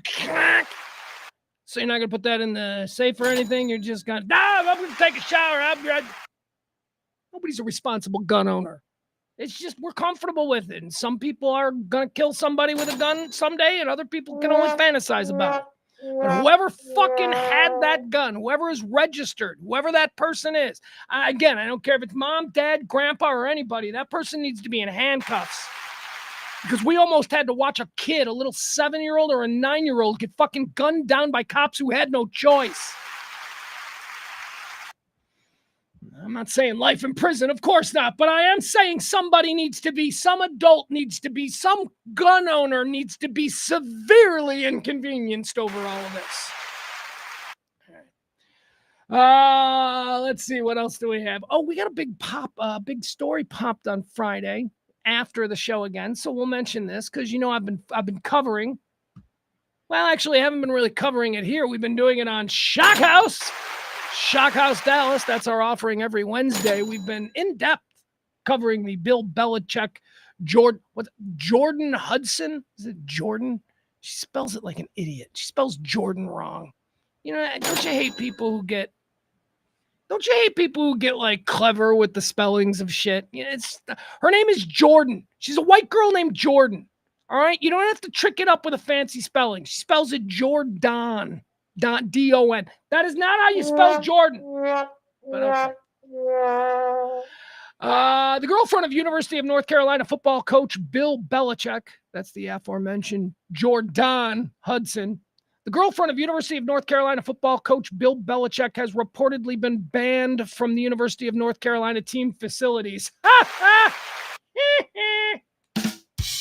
Belichick's girlfriend, 24-year-old Jordan Hudson, found herself at the center of controversy due to her alleged behavior at the coach's sit-down interview. All right, so look, here's what's going on. Blah, blah, blah. All right, I'm going to cut through all this nonsense. So here's the latest development in the Bill Belichick and his shockingly younger girlfriend, Jordan Hudson. So we saw the thing on CBS this morning, right, where he's being interviewed, and she's like, we're not talking about that. And then apparently there were all these stories about how she stormed out, and it was just a big mess of an interview because she's obviously inserting herself in places that, people are like, the fuck, she's 24, she's got no resume. Who the fuck does she think? She's that girl, right? She's been incredibly empowered by her association with this 78-year-old or whatever he is. I don't even know how old he is. And again, I am fine. If they're two adults, if they have found some mutual agreement and they're happy, who are we? Who are we? But with that said, let's get back into tearing them apart, okay? All right. Good. Trying to have it both ways? Why not? Why not? If you can have it both ways, why not? Why wouldn't you try to have it both ways? Okay, so after that happened, there were all kinds of stories. And then there was the NFL Films situation. NFL Films, the executive producer of the HBO series Hard Knocks, they had an idea. They had a crazy pitch idea. They thought, why don't we expand our Hard Knocks series? Why don't we expand it into college? And why don't we do our first ever Hard Knocks college training camp with Bill Belichick in the University of North Carolina? Let's do that. That sounds great, right? I'd watch that. Bill Belichick returning to coaching with a bunch of college kids, greatest NFL coach ever.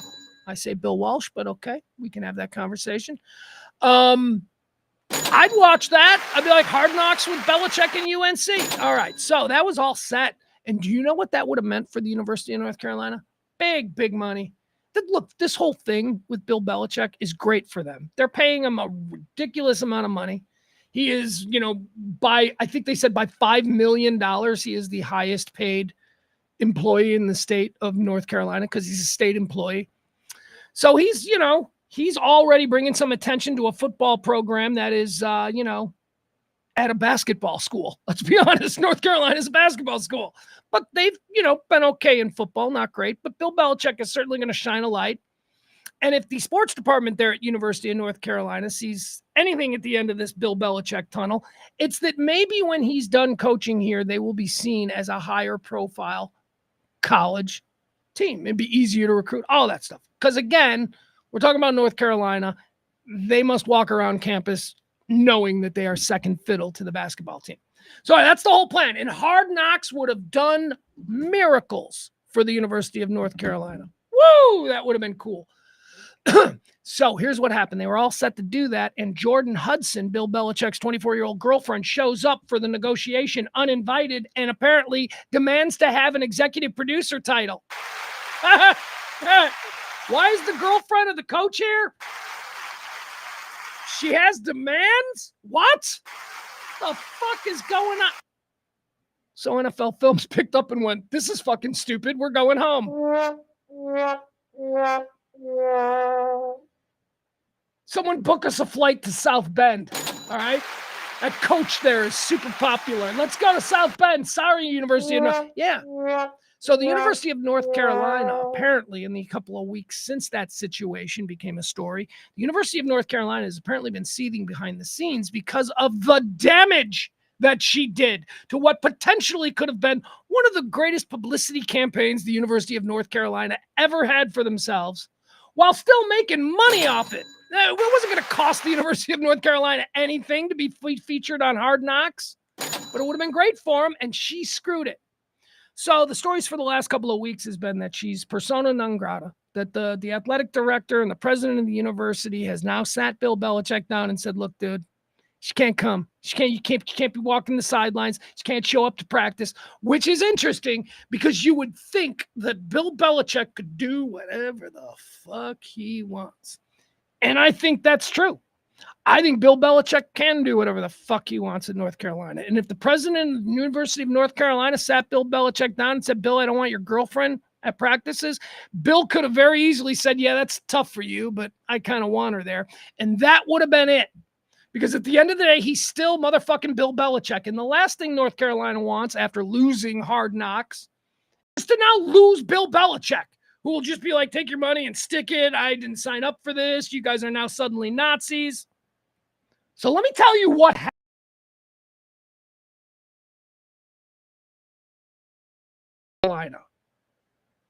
Bill Belichick went to the president of the university, went to them and he sat down. He said, look, guys, I need you to demand that she be banned from the facilities, okay?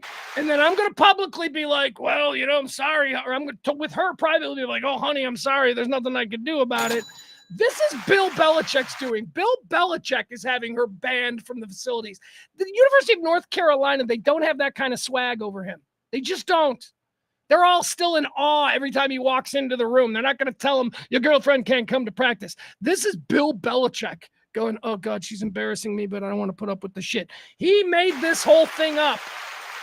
That's what I'm saying. Bill Belichick's idea from beginning to end. All right, there you go. That's the latest on Jordan Hudson. How about the latest on Rich Eisen, one of my favorite sports guys? I just love Rich Eisen.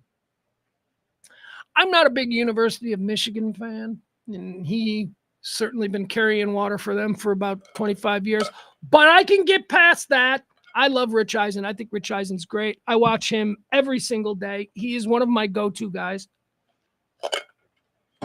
My go-to, ready? You want to hear my go-to guys for any kind of breaking sports news?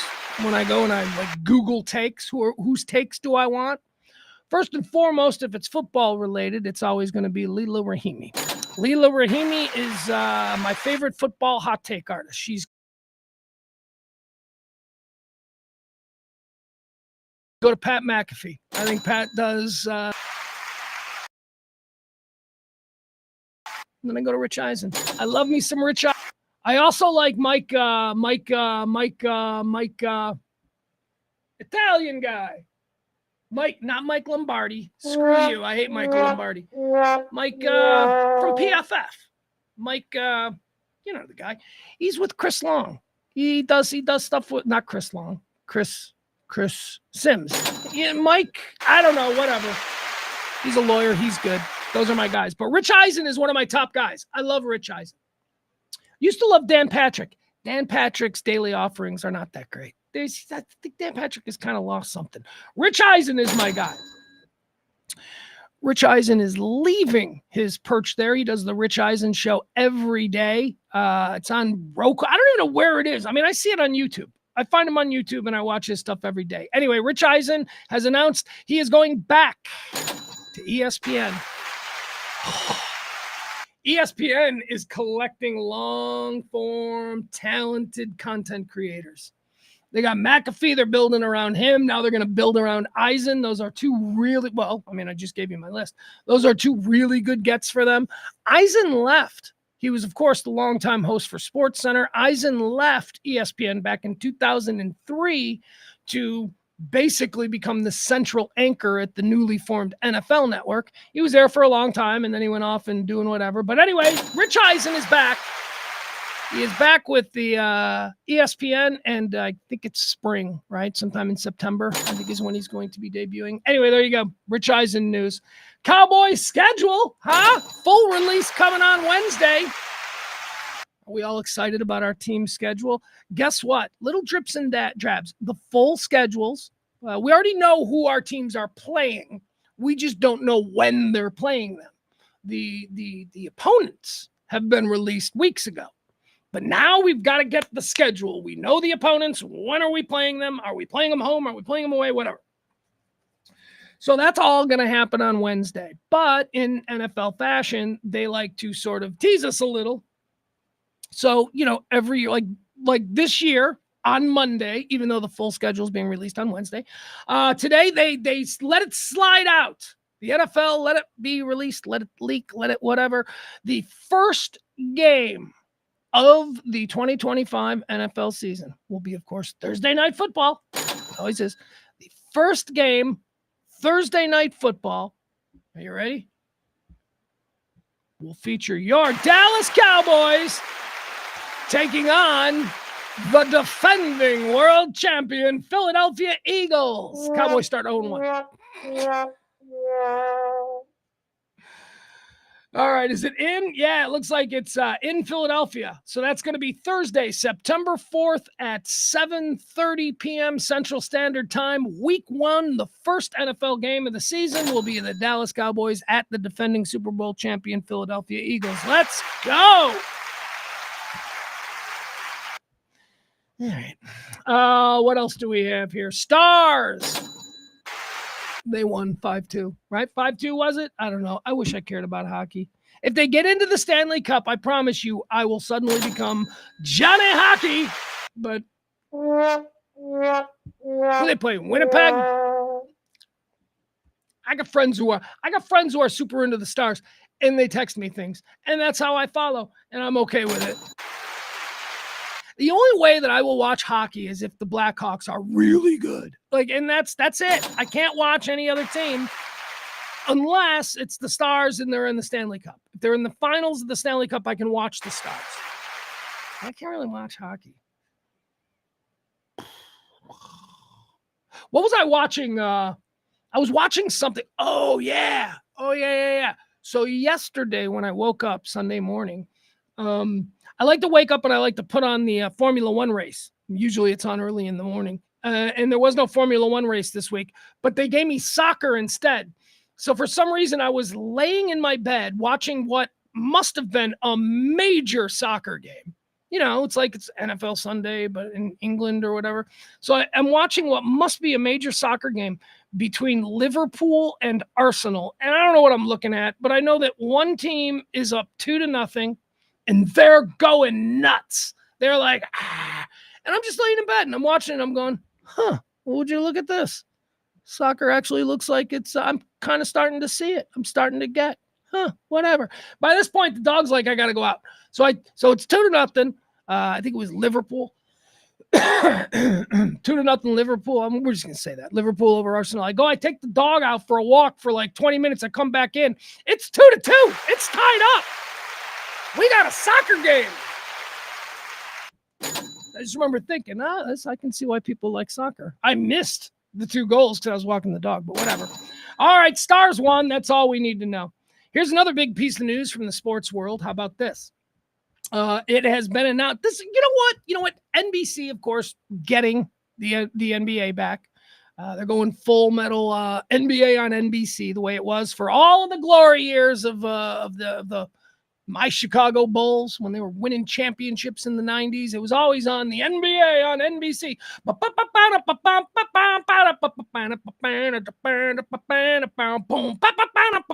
You know, NBC, Round Ball Rock. What a great jam that is.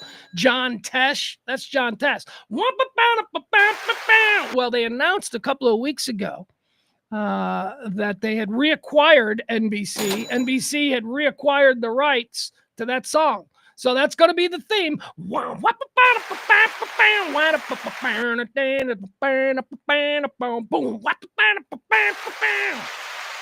you go. That's Round Ball Rock with my mouth organ. So that was cool. But this is even cooler.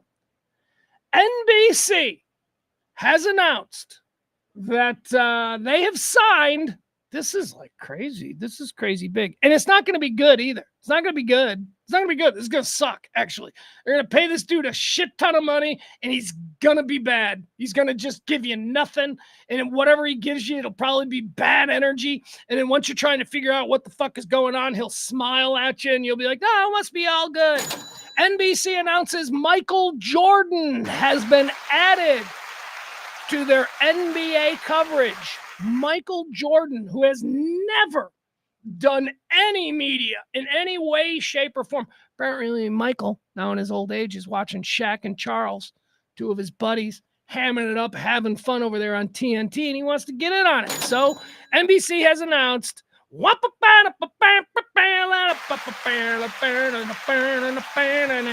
NBC has announced that Michael Jordan, let me get you, I'll give you the full thing.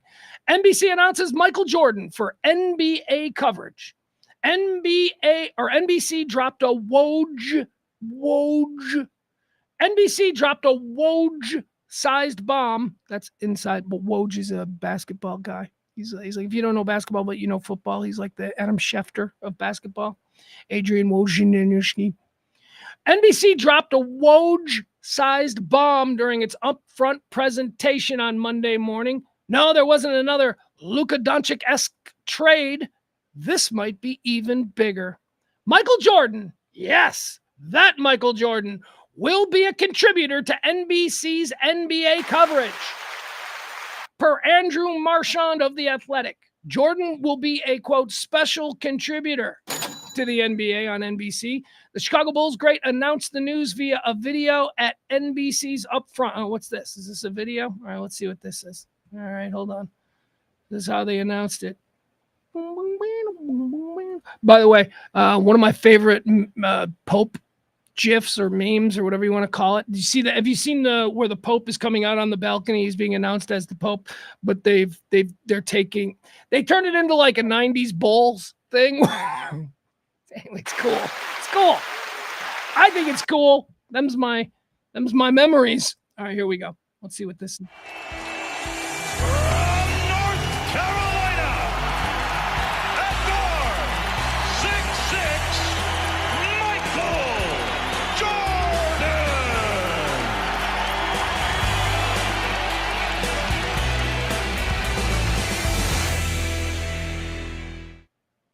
What?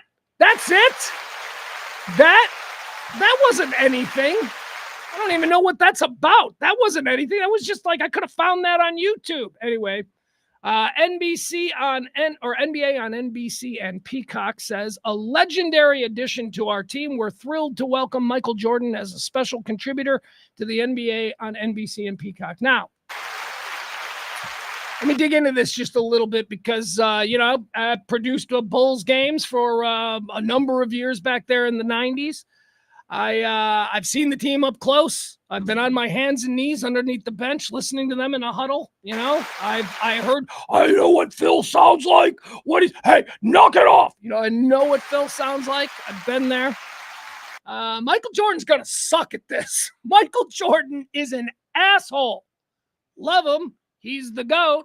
My life has been better because of all the good times that I've had adjacent to his successes on the floor with my team, the Bulls. So I don't want to give him back. Don't get me wrong. He ain't going anywhere. But the dude's a dick, okay? The dude ain't cool. He's got a chip on his shoulder. Even his teammates are like, yeah, Michael's not nice. You don't really want to be friends with Michael. And also, Michael, here's the other thing we're going to learn about Michael. Please, NBC, here's what you got to do. Just let him go. Just keep his mic on and just let him go. And whatever he says, just let it go out there, because I'm telling you, you will see very quickly, Michael Jordan is stupid. He's a stupid guy. It's like says stupid things. Like, he says things that sound really good. Like somebody said, hey, Michael, the next time a guy asks you this, you should say this. And it sounds like something philosophical, but it's just stupid. What was it that he always used to say? We used to count them. We used to count them. It's not, oh, absolutely. It's not that. It's, he used to say, but that's absolute. I don't know what it is. Anyway, Michael Jordan is not charismatic in the way that Barkley is or the way that Shaq is. And because he's been Michael Jordan for the last 40 years, he now walks around like the Pope of basketball. Like, you can't even make eye contact with. It's just a weird combination of things to think that you're going to get an interesting person or a character on an NBA broadcast. You're not. You're going to pay him more than you've ever done. People are going to tune in droves to see Michael Jordan, and everybody's going to be like, oh, that guy kind of sucks. He's not funny. He's not witty. He's not quick. He's handsome. He's good, and he smiles. That's it. That's the whole thing with him. So congratulations, Mike. You're back. Look, I'm not shitting on Mike. He's the best player of all time. He is the GOAT, without question. But it doesn't mean that he has to be a nice guy, too. I don't believe Michael Jordan is a nice guy. All right, here we go. You want to watch one more thing? I'm going to wrap this up here because we got places to be and things to do. And don't forget, tonight, our new show, RadioMisfits.com, presents Diddy or Didn't He? We're going to record that tonight. It should post around 8 o'clock or so. It is a daily recap of the Sean P. Diddy Combs trial. We'll have guests. Tonight, our guest, urban radio icon, the great Head Crack. Head Crack will be joining us. Try and figure out what's happening. And by us, it's me. It's just going to be me and Crack. And then tomorrow I'll have somebody, and the next day it'll be fun. Trust me. Here, I want to show you this. I saw this, a fun video. Let's do this as we wrap up today's show. Here's a fun video. So these are two dudes. So I love dogs. You know that. Who doesn't love dogs? I love dogs. I'm a dog guy. I love dog shows. Like, I love watching them. It's like some people will like watch Bob Ross videos and stuff. And not me. I go to YouTube. I find old dog shows and I put dog shows on, and I am out. It is so soothing. Best in Show. Best in Show is one of my favorite films of all time. So I love the dog shows. I didn't know that they had like dog shows for like gangsta dogs. Did you know that? Did you know that they have like whole special dog shows for like pit bulls and, where dudes were like, normally when you look at like a Westminster Kennel Club show, you've got these, very proper, milfy, Westchester, Connecticut types, you know, and they wear the shawls and they're like, my dog is prancing. You know, it's a look. It's a vibe. Not at these shows, man. These pit bull shows, you know, you got dudes with like Post Malone tattoos on their face and they just got their pit bulls. Anyway, check this out. Here's a video I saw. Apparently this is from some pit bull dog show. And two dudes start beefing about their pit bulls. And I guess the beef is that one of the guys is like, your dog's not even a pit bull. Well, that's not even a pit bull. And I don't know. I'm looking at this dog. I don't know what the hell this dog is. But I certainly don't think it's a pit bull. All right, let's watch this. Two guys beef at a pit bull dog show. I don't give a fuck. Why? Because it's exotic. This right here, everybody has. This right here. See, look at that. I don't know what the fuck that is. That looks part cat, quite frankly. Right? This guy is like adamant. This is my exotic pit bull. I don't know what this is. This is not. Let's watch. By the way, the guy he's arguing with has an apex pit bull. The guy that he is arguing with has one of the most beautiful pit bulls you are ever going to see. And look at how absolutely well behaved these boys are. All right, let's watch. I do not like pit bull slander. You know that. I don't like pit bull slander. Nobody has. Exotic is something. I got the Ain't nobody got this, though. Everybody got this. All right. Everything that I will say about this dog is not meant for this dog to take it personally. Because would you look at this baby? Would you look at him? He doesn't know. He doesn't know that he's not supposed to be in this beauty pageant. He has no idea what he is. He's standing like a pit bull. He's got like, you know, a pit bull stand like that. Look at him. All right, let's keep watching because this fight's going to get a little nuts. And exotic got the smash mug, not the long snout. long snout. How you figure? Now this, ladies and gentlemen, this fucking guy, man. Oh, God. Look at him. I mean, it's kind of ugly. He looks great.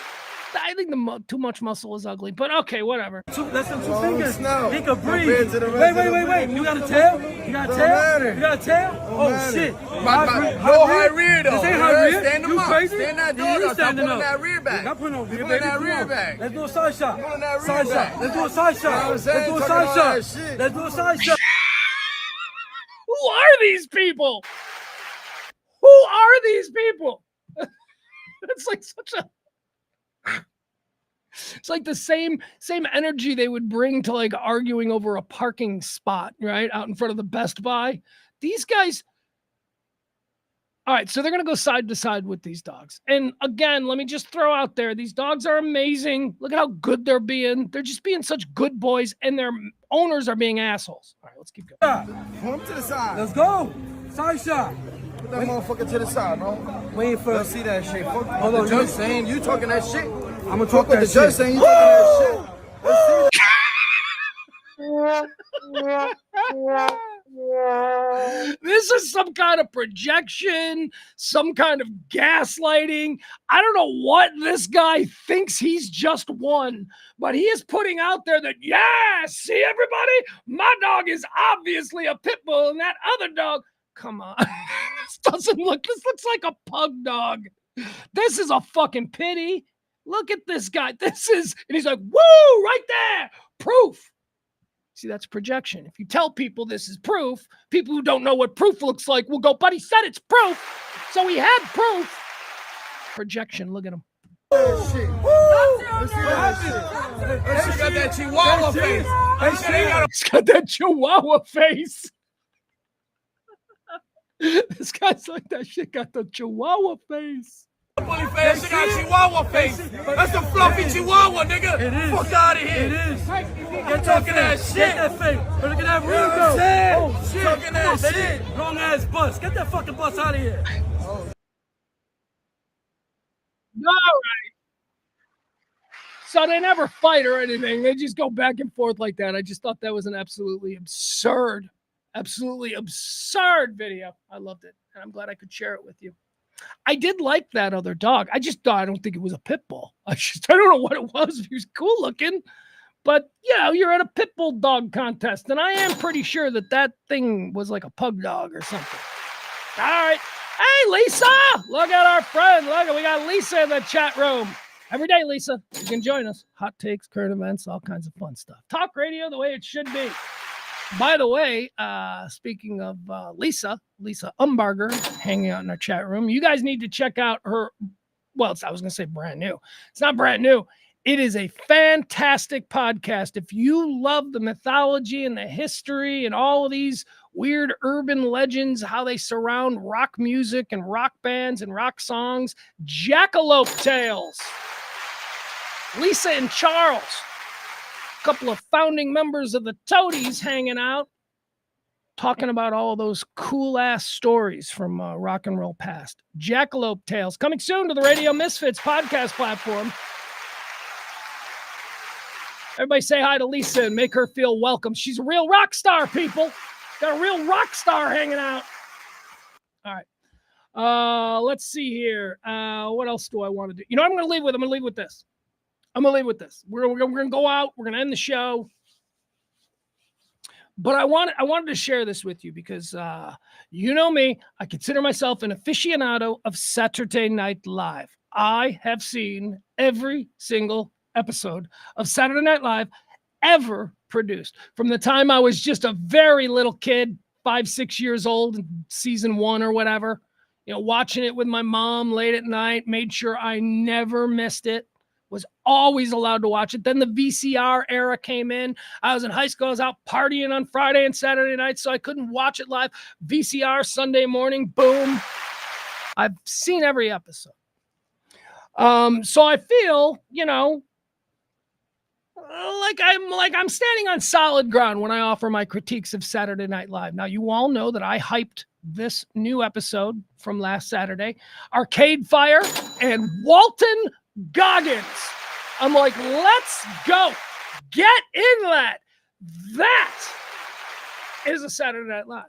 However, you also know from this season that I have been critical of the 1 week on, 1 week off nature of the different writing crews on Saturday Night Live. There are two very distinct group of writers who take control of shows, and I've been trying to figure out why. You know, I thought it was just based on the host, whichever group of writers were better. Here, they've got the writing group who I call the theater kids, and they write for Sarah Sherman and Bowen Yang, and they're the ones who write all of like the song and the dance numbers. They're all theater kid writers. Then there's the other group of writers. Those are the ones that are sort of led by, I'm not going to call them, Please Don't Destroy guys. All right. Do you know who the Please Don't Destroy guys are? They are a team of writers, Higgins. Anyway, doesn't matter. They're fantastic. They're edgy. Their satire is spot on. And there are some weeks when the show is obviously dominated by their writing. So I had very grand hopes for the Walton Goggins Saturday Night Live. I was like, this is going to be great because Goggins is so edgy. He's going to give so much. The theater kids seem to have taken control of set. They ruined Walton Goggins. He did a song and dance number during the monologue. Walton Goggins. Song and dance. Are you kidding me? Anyway, it was really disappointing. And, as I told you on Friday, here was the plan. So it was my kid's birthday, my kid's 16th birthday, and he was having a pool party on Saturday. But we were both very excited about Walton Goggins, and that was going to be a good one. So my kid, I don't know if he did, my kid seems to have ended his pool party like at 10:15 so that he could get dried off. It was his birthday pool party. He ended his pool party at like 10:15 so that we could watch live together Walton Goggins on Saturday Night Live. So that's how excited we were in my house. And then it sucked. Dude, he bailed on me just before the news. He's like, Dad, I'm going to go.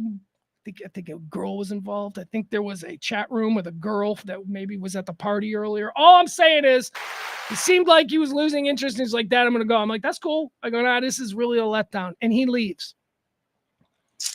Then they do the news. And, the news for any of you longtime Saturday Night Live watchers, especially within the last 10 years, the news is the consistent high point. especially Colin Jost and Michael Che are so tremendous as satire writers, as current event, as relevant wits. They're brilliant. And so you can never do wrong just watching the news segment of Saturday Night Live. But I jumped off the show. I was convinced it was terrible. And then this happened. Quite possibly one of the funniest things that I've seen on Saturday Night Live in a very long time. And also, I'll add this, one of the great examples of what Saturday Night Live needs to do. Okay? For far too long, Saturday Night Live, their satire lens has been partisan. Now, look, I'm not one of these right-wing, left-wing guys. I'm kind of in the middle. I'm pretty progressively social. I'm pretty much, socially progressive and all of that. And I don't get involved in the red hats or in the let's blow up Teslas, crazy people. You know me, just kind of a normal guy. So I don't like it when the satire is obviously partisan because I just think, oh, God, that's not what Saturday Night Live was. Saturday Night Live spoke truth to power for the first 5 years. They came out of the box. They didn't care who it was, Republicans, Democrats. They were there to burn everything down. And that's kind of the attitude that I like. So when they introduced this sketch on the news, where I think it was Colin Jost, he says, well, it was a big week for Trump's tariffs. I'm like, oh, fuck, really? We're gonna do a desk piece on Trump's tariffs after I had to watch like 3 musical numbers by the theater kids. This is the fucking worst. So they bring out Mikey Day, and that's good because Mikey Day is funny. Mikey Day, let me tell you something about Mikey Day. Mikey Day is one of the best physical comedians that Saturday Night Live has ever had. And there have been a lot of physical comedians: Chevy Chase, Gilda Radner, Chris Farley, Will Ferrell, Jason Sudeikis. A lot of physical comedians. But Mikey Day, especially this year, and with this ongoing sketch that I'm sure he writes. Do you know the sketches where it's usually in the foreground? It's 2 people having some stupid conversation. Usually it's like teen love or something. So that's in the foreground. Why didn't you go to the dance with me? Well, I didn't think you liked me that much. So that's going on in the foreground. But then the bit is that there's something going on in the background, and it's craziness. That's where Mikey Day really has been showing his physical comedy, in these sketches where it's all about what's going on in the background and trying to ignore what's going on right in front of the camera. So Mikey Day came out and did what my son texted me. Here, my son, after seeing it, texted me, 100% brilliant physical comedy. And I'm like, yes, son, yes. So I want to show this to you.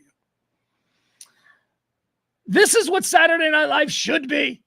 Just funny, not political. Yes. The context is that this guy is here to talk about Trump's tariffs. He can explain Trump's tariffs. That's the context.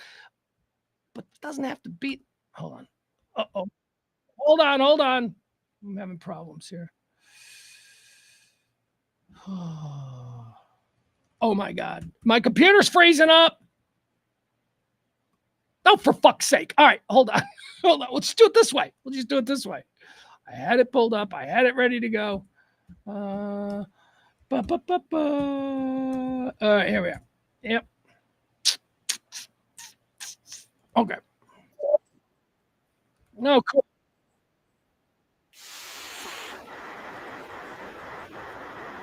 With All right. Capital One Saver card. Sam. We're not going to listen to you, Sam. We're not even going to listen to this.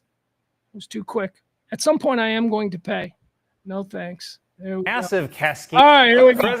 All right, watch this. This was the funniest thing on Saturday Night Live in quite some time, and it was certainly the funniest thing from Saturday's episode, which was an altogether bummer of an episode. This is what Saturday Night Live should do, and Mikey Day is brilliant. President Trump's tariffs are having massive cascading effects on global trade. Here to unpack how this will affect you, the consumer, is a guy who just walked into a spider web.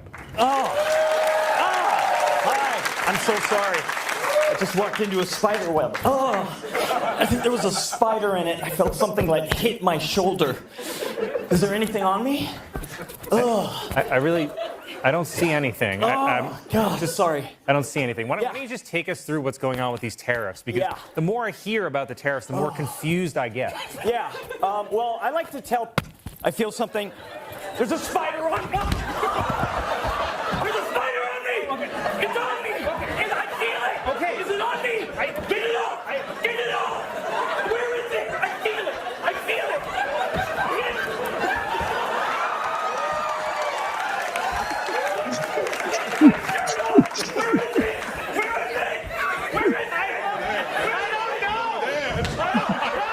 It's right there. It's there, man.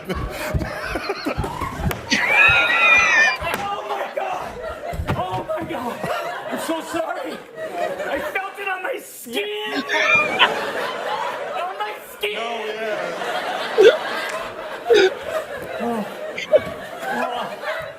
I'm so sorry. I'm so sorry. Oh. Oh.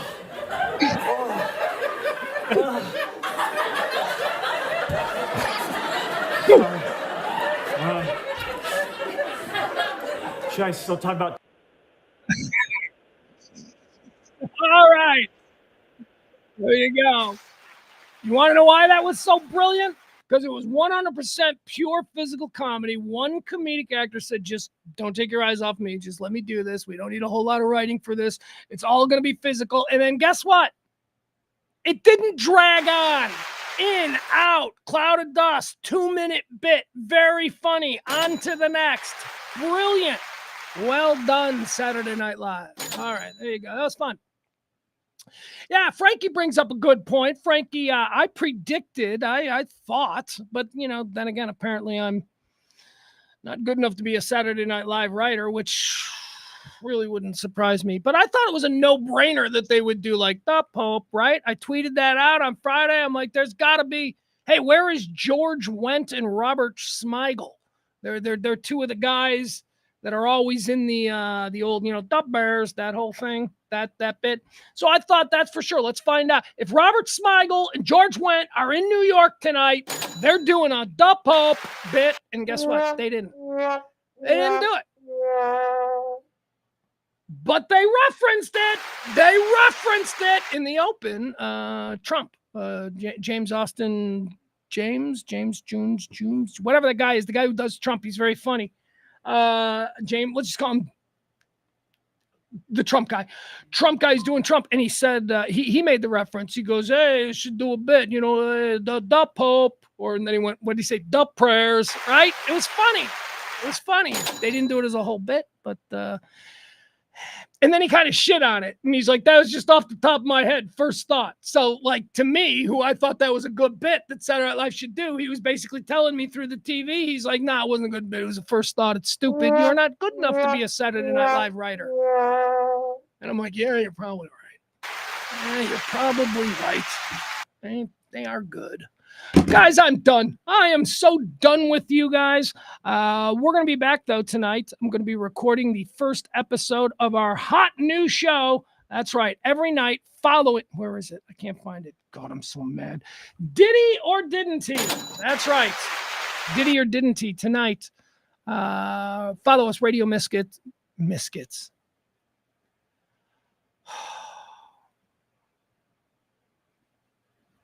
RadioMisfits.com or Pugs and Company. But yeah, there you go, kids. All right, so we're going to record that tonight. My guest is going to be Headcrack Urban Radio, superstar, morning guy in Atlanta, used to be here at The Beat. He's on the Dish Nation show, that you see every night on Fox at 10:30, coast to coast. He's one of the biggest and most important names in urban radio. So he'll be hanging out with me today as I fumble my middle-aged fat man way through covering the Diddy trial. Diddy or Didn't He? A new production every night from Radio Misfits. So episode 1 tonight. See you then. All right, guys. I guess we're good. Right? We're done. Trivia, please come out and play trivia tomorrow. Whoop, whoop. Trash trivia at the back 9, 4060 Beltline Road in Swingin' Addison, Texas. We'll be out there doing trivia. Gotta write the questions. Got so much to do. Hungry. I'm hungry too. Hungry. I think I'm gonna get a Whopper. How you guys feel about that? How you guys feel about a Whopper? No, fuck it. I ain't got any cheese. I got no cheese. Got no cheese. Yeah, it's my problem with the Whopper. I know. I tell you all the time. I would eat a lot more Whoppers if Burger King didn't have like an upcharge of like $1 for a piece of cheese. Like whenever they have their Whopper deals, 99-cent Whoppers, but then it's like a Whopper without cheese. And who the fuck wants a Whopper without cheese? I'm like, okay, so I'll take the 99-cent Whopper with a piece of cheese. And they're like, that'll be $1.99. And I'm like, well, how fucking expensive is the cheese you people are buying? I told you the story. When I used to eat Burger King a lot in my younger days, I used to drive around with like Kraft singles in my glove box. I did. I was like, fuck you, Burger King. It's odd. They've always been that way. They charge like 70 cents for a piece of cheese, and I just can't. As a kid who grew up that close to Wisconsin, no, I can't. Cheese should be free. Cheese is everywhere. All right, I'm done. I love you. See you tomorrow. Bye, everybody.